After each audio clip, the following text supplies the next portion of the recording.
गाउँपालिकाको नयाँ एम्बुलेन्स दुर्घटना भएको छ। ल अहिले भर्खरै दुर्घटना भएको छ भगवान सिंह गाउँपालिकाको।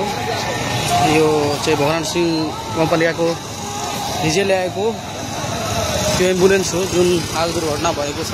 हामी हेर्न सक्छौँ यो भगवान सिंह पालिकाको एम्बुलेन्स हो।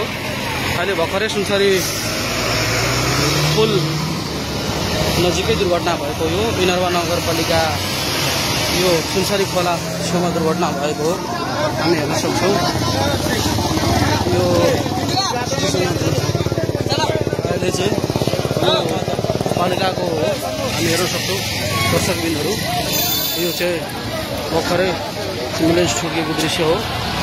हामी हेराउन चाहन्छु यो दृश्य हो।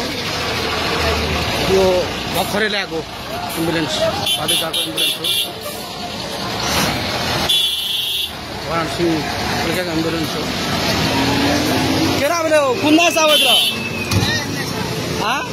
सामान्य कुछ नहीं मिले बेसु।